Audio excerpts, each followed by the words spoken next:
제가 목회하면서 늘 잊지 않고 항상 이 이야기를 생각하면서 기도하는 귀한 글이 있습니다. 1953년 성공의 사제였던 신학자 네오도르 웨델이라는 사람이 이런 이야기를 했습니다. 어느 해안선의 작은 바닷가에 배가 자주 난파합니다. 그래서 많은 사람들이 어려움을 당합니다.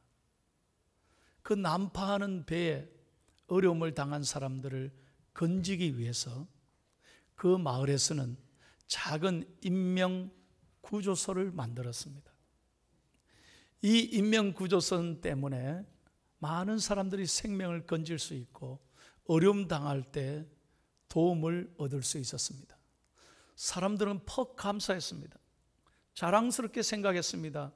그리고 이 시설을 좀 더 깨끗하게 만들기 위해서 돈을 투자하기 시작했습니다. 자, 그러다 보니 인명구조소가 점점 시설이 더 좋아졌습니다. 화려해지기 좋아했습니다. 사람들이 그곳에서 모여서 교제하기 시작했습니다. 그러다 보니 그 인명구조소가 사명은 잊어버리고, 다시 말하면 사람 구하는 것은 잊어버리고 점점 우리 여기서 먹고 마시고 재미있게 지내자, 이런 좋은 곳이 어딨냐, 다시 말하면 현대판 사교 클럽으로 변질되고 말았습니다. 그 중에 몇 명의 마을 사람들이 눈물로 호소합니다. 이건 아니다, 이건 아니다. 이 인명구조소를 원래 목적대로 우리 가자. 마을 사람들이 호소했지만 마을 사람들의 마음은 이미 바뀌어졌습니다. 그래서 투표에서 다수가 이 시설을 더 아름답게 만들고 호화찬란하게 만들어서 우리가 재미있게 만남의 장소로 만들고 말았다 하는 이야기입니다. 여러분, 오늘 이 얘기는 무엇에 관한 이야기이겠습니까? 여러분은 이 얘기 들으면서 어떤 생각이 드십니까? 그렇습니다. 교회에 관한 이야기입니다. 교회의 존재 목적은 하나님께서 교회를 세울 때는 선교에 있습니다. 생명을 구원하라고 하나님이 교회를 세운 줄로 믿습니다. 그런데 오늘날 교회가 시설을 점점 투자하면서 현대화하고 고급화하고 말았습니다. 만남이 좋고 편하고 즐겁습니다. 그러다 보니 생명을 구원하는 건 잊어버리고 본래의 목적은 잊어버리고 여기가 좋사오니 우리끼리 좋사오니 그러면서 사교의 장소로 교회가 타락하고 만 것입니다. 저는 두렵습니다. 그리고 목사로서 늘 기도합니다. 포항중앙교회, 이 71년의 아름다운 역사를 가진 교회가 하나님의 촛대가 옮겨지지 않도록 생명을 구원하는 교회가 되어야 될 줄로 믿습니다. 그게 하나님이 우리 중앙교회를 향하신 뜻입니다. 사랑하는 여러분, 우리 인생 아무것도 아니에요. 언제 하나님 앞에 갈지 몰라요. 어떤 일이 일어날지 아무도 모릅니다. 어제도 저는 신방을 갔습니다. 엊그저께 출근하는 우리 집사님이 오토바이를 타고 가다가요, 포항제철로 가다가 앞에 차가 그냥 받아가지고 큰 사고를 당했는데 다행히 다리만 다쳐서, 정말 천만다행히 다리 수술만 하셔서 제가 어제 급히 뛰어갔어요. 얼마나 감사한지 몰라요. 제 손을 잡고 참 많이 울어요. 너무 감사하다. 여러분, 울산 포항 고속도로 잘 아시죠? 저도 종종 탑니다. 여러분, 이 울산 포항 고속도로에 터널이 몇 개 있는지 아십니까? 48개 있습니다. 알고나 다니세요. 굉장히 긴 터널도 있는데 지난 22일 날 금요일 날 낮 12시 22분 저는요 설교하기 위해서 이런 걸 절대 안 잊어버려요. 22분의 8톤 트럭의 이 트럭이 범서 2톤을 거기서 울산에서 포항으로 오다가 화재가 난 거예요. 뉴스 안 보셨습니까? 에? 뒤따라오던 20명이 트럭에 화재가 나니까 갇혀버린 거예요. 3시간 동안 그 지옥 같았답니다. 안개가 차고 불이 막 번지니까 막 유독가스가 막 나면서 이곳 들어가기도 못하고 나오지도 못하고. 정말 다행스러운 것은 이 범서 이 터널이 가장 짧은 터널이었다는 거예요. 600m밖에 안 됐대요. 그래서 다행히 그 차량이 잘 그래도 백해서 빨리 수리해서 뒤로 나와서 한 사람도 인명피해가 없고 단 3명만 병원에 가서 치료받고 나머지는 다 생명을 건졌다는 거예요. 참 하나님 은혜죠.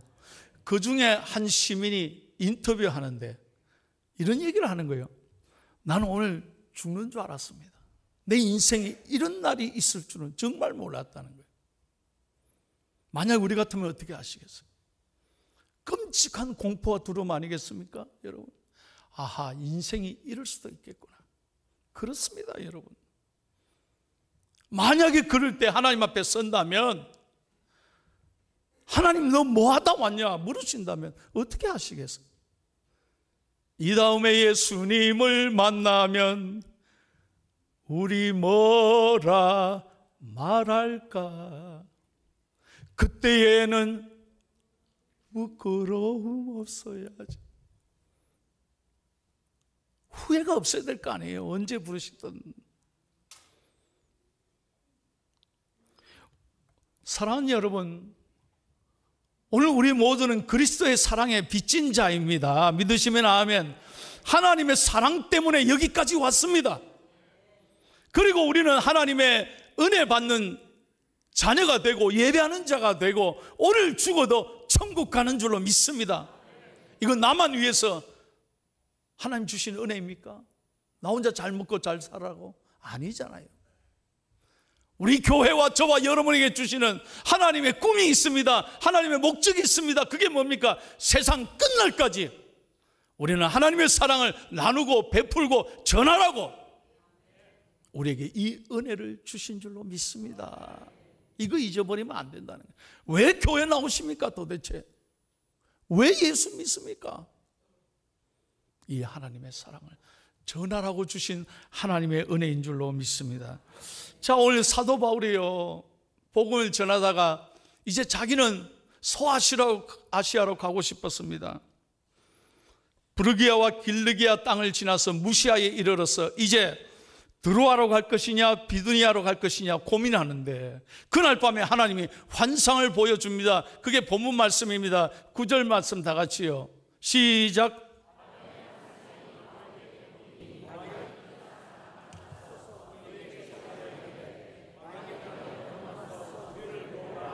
예, 바울은요 소아시아로 가고 싶었습니다. 근데 마게도냐 사람 하나님 환상을 보여주나. 마게도냐는요 오늘날 유럽입니다.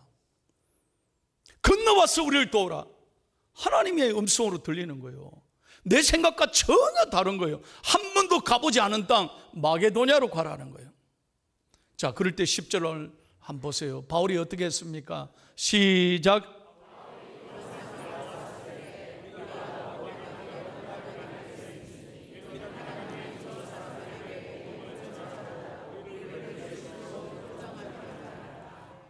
성경을 잘 보세요, 여러분. 바울이 하나님 앞에 물었습니까? 하나님 앞에 따졌습니까? 하나님 잠깐만. 왜 이러십니까? 하나님, 마게도냐가 어디입니까? 왜 그리로 가랍니까? 물었습니까? 따졌습니까? 아닙니다. 곧바로 순종했다는 거예요. 그리고 이건 하나님의 뜻이라고 확신하고 믿음으로 나아갔습니다. 여러분, 선교가 무슨 내 형편되면 할게요. 이 다음은 할게요. 그런 사람 치고 선교 절대로 못합니다. 이 다음에 한다. 여러분 됩니까? 여러분 지난날 살아오면서 하나님의 사랑 내가 좀 갚아야 되는데 그런 마음 드셨는데 지나올 때가 얼마나 많았습니까? 지나오니 하실 수 있었습니까? 아니에요. 근데 바울은 곧 순종했습니다. 믿음으로 떠났습니다. 그래서 여러분, 유럽이 복음화되고 그 유럽에 놀라운 하나님의 은혜가 임하고 교회가 세워지고 거기서 청교도들이 미국에 건너와서 오늘 미국이 되고, 그 미국의 선교사들이 130여 년 전에 이 땅 조선에 와서 오늘 대한민국이 이렇게 잘 사는 나라가 됐습니다. 저는 개인적으로 아시아 사람이기 때문에 좀 이 부분이 섭섭해요. 야, 아시아로 가게 놔뒀다면 참 아시아가 잘 됐을 텐데. 아무나 아멘 안 해도 됩니다. 좀 섭섭해요. 그러나 하나님의 뜻은 그렇지 않았습니다. 여러분, 이게 쉬운 일이 아니었을 겁니다. 바울에게는 굉장한 모험이었고 두려움이었을 것입니다. 그러나 하나님 앞에 순종했을 때 하나님이 놀라운 일을 하나님이 바울을 통해 이루신 것입니다. 여러분, 오늘은 이제 내일 6.25 제68주년을 맞습니다. 1950년 6월 25일 새벽 4시 우리나라에 역사에 없는 비극이 시작되어서 1953년 7월 27일 밤 10시 휴전이 이루어지기까지 3년 1년 동안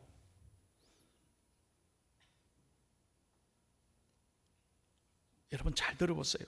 우리 국군이 18만 5천 명, 유엔군이 3만 8천 명, 학도의용군이 2천 명, 북한군이 29만 5천 명, 중공군이 19만 명, 모두가 합해서 군인들만 71만 명이 죽었습니다. 군인들만 71만 명. 죄 없는 민간인이 통계해보면 150만 명 죽었습니다. 이 전쟁으로 우리나라 과부만 30만 명, 고아가 20만 명. 이건 근대 전쟁의 역사에 이런 비참한 전쟁은 대한민국밖에 없습니다. 근대사의 가장 최악의 사상자를 냈던 너무나 비참한 전쟁이 우리 대한민국에 있었습니다. 여러분, 그런데 우리가 무슨 힘이 있었습니까? 무슨 능력이 있었습니까? 그때 온 우리 선조들은 피난 오면서 모든 걸 다 잃고 하나님 앞에 모든 국민들이 울고 기도했습니다. 그때 처음으로 하나님 앞에 통곡했습니다. 하나님 계시면 살려달라고. 그 눈물을 하나님 보시고 그 부르짖음 하나님 들으시고 우리 대한민국을 오늘 이렇게 건져 주신 줄로 믿습니다. 그래서 그 순환을 통해서 우리들은 정말로 나라가 얼마나 소중한지를 뼈저리게 우리는 느끼게 되고, 자유민주주의가 얼마나 소중한지, 공산주의가 뭔지를 피를 통해 이 나라를 지켰잖아요. 우리가 얼마나 가난했습니까? 전쟁을 겪은 세대들, 어르신들 잘 알잖아요. 우리가 얼마나 배고팠습니까? 1960년대만 해도 우리나라가 당시에 세계 가장 못 사는 나라 중에 두 번째로 못 사는 나라예요. 우리 밑에 인도가 있고요, 그 다음에 우리나라가 있어요. 유엔에 등록된 나라 중에. 당시 필리핀 소득이요 170불, 태국이 220불이었는데 우리나라는 겨우 76불밖에 안 돼요. 여러분, 제가 얼마 전에 필리핀 갔다 왔잖아요. 전쟁 70년 만에 우리나라 이렇게 잘 사는데, 야, 필리핀에 가보니까요, 진짜로 너무 가슴이 아프더라고요. 70년 전에만 해도 이렇게 잘 살았던 나라가 어떻게 이렇게 어렵게 됐나. 여러분, 2017년 우리나라 통계가 국민소득 1인당 GDP가 27,633달러입니다. 내일 모레 3만 달러를 눈앞에 두고 있습니다. 별로 좋아도 안 하시네요. 경제 규모가 세계 11위입니다. 10대 경제 대국 중에 한 나라가 됐습니다. G7도, 세계 최고의 G7, 잘 사는 선진국도 우리나라를 무시 못합니다. 이제 그만큼 하나님이 대한민국을 이렇게 복 주셨습니다. 이건 우리가 잘나서가 아니라 전적인 하나님의 은혜인 줄로 믿습니다. 왜 이런 은혜를 주셨는가 한번 생각해 보세요. 우리가 무슨 힘이, 무슨 능력이, 이 땅에 무슨 자원이 있고 우리가 해결할 수 있는 힘이 있었습니까? 그런데도 왜 이렇게 축복해 주셨나? 여러분 잘 생각해 보십시오. 저는 이번에 남북 정상회담, 북미 정상회담을 보면서 정말 며칠 전만 해도 전쟁의 위가 눈앞에 와 있었는데 하나님이 우리 민족의 기도를 들으시고 우리 온 교회인들의 새벽 기도를 들으시고 얼마나 하나님께서 이 민족의 평화 통일의 꿈을 주셨습니까? 할렐루야. 왜 이런 은혜를 주셨는가? 여러분 절대로 잊지 말아야 돼요. 하나님은 우리를 통하여, 우리 대한민국을 통하여 하나님이 여전히 하실 일이 있는 거예요. 그것은 뭐냐? 세계 선교의 앞장스러운 자랑스러운 제사장 나라가 되라는 것입니다. 여러분 기억하십시오. 하나님이 주신 은혜를 나누지 않고 베풀지 않으면 하나님 그 축복을 빼앗아 가버리는 거예요. 저는 목회하면서 봅니다. 여전히 자기밖에 모르는 사람, 이적인 사람은 하나님이 그 복을 끊어버리더라고요. 막더라고요. 그런데 정말 하나님의 사랑을 어렵지만 나누고 베풀고 더 어려운 사람을 생각하고 사랑하면 하나님이 그 자손에게 정말 말할 수 없는 축복을 주는 것을 똑똑히 저는 목회하면서 경험했습니다. 여러분 가정이 그렇게 쓰임받기를 축복합니다. 사랑하는 여러분, 오늘 68주년 6.25를 내일 맞으면서 다시 한번 말씀드립니다. 이제 우리 대한민국은 영적으로 일어서야 합니다.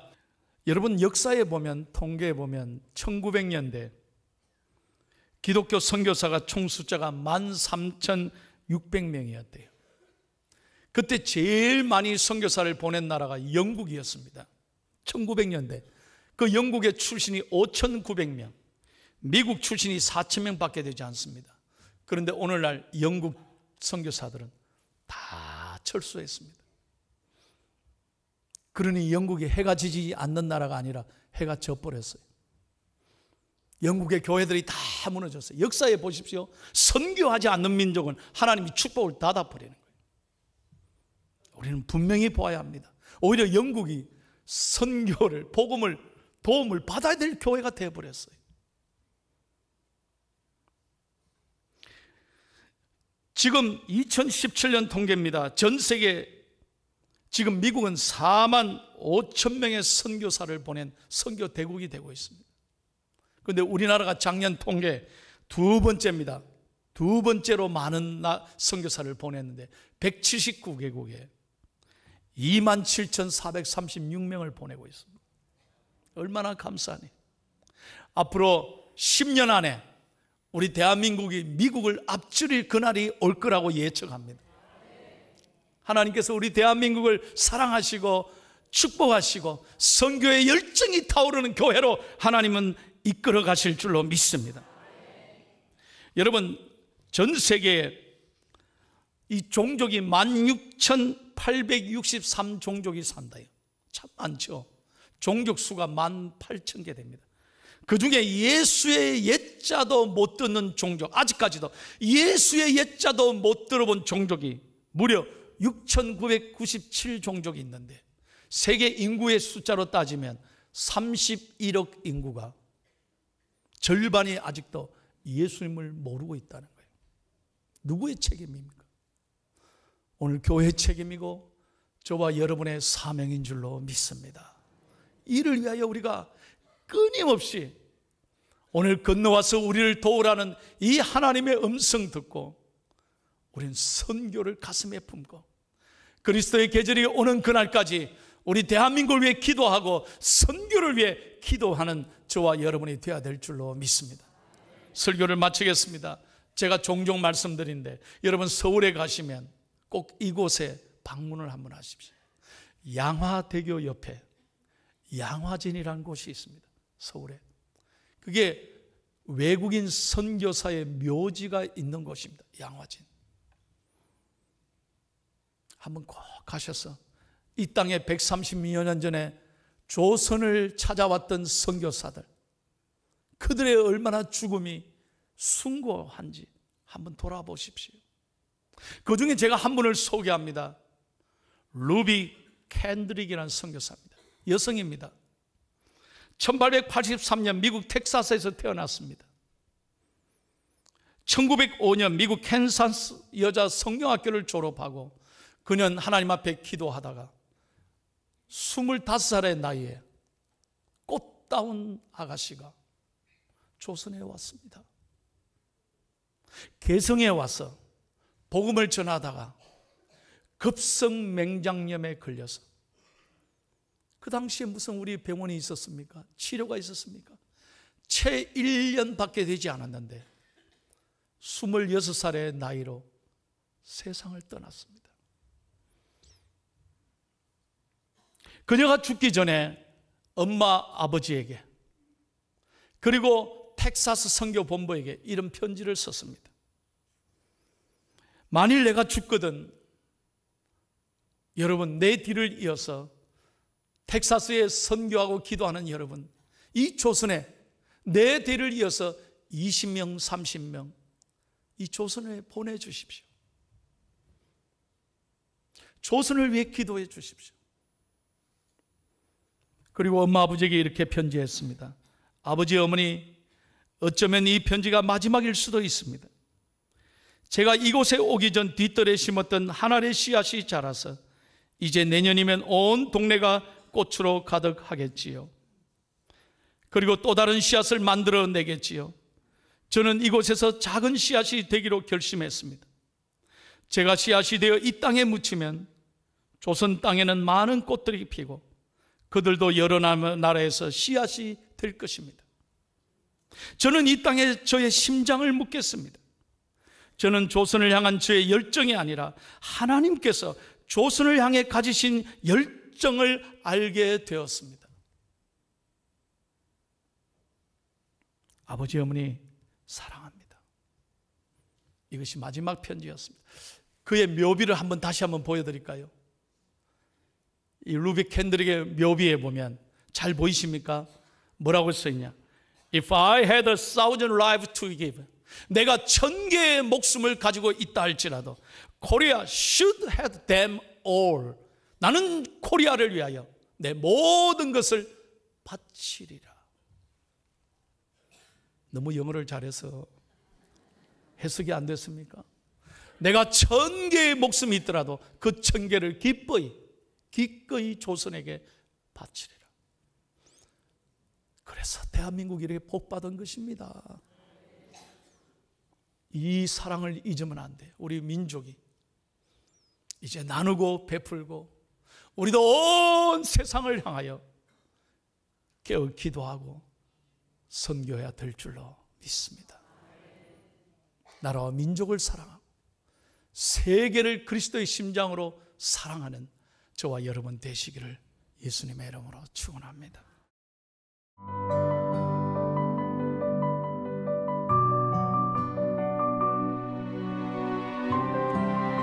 여호와는 내게 복을 주시고 너를 지키시기를 원하며 여호와는 그의 얼굴을 내게 비추사 은혜 베푸시기를 원하며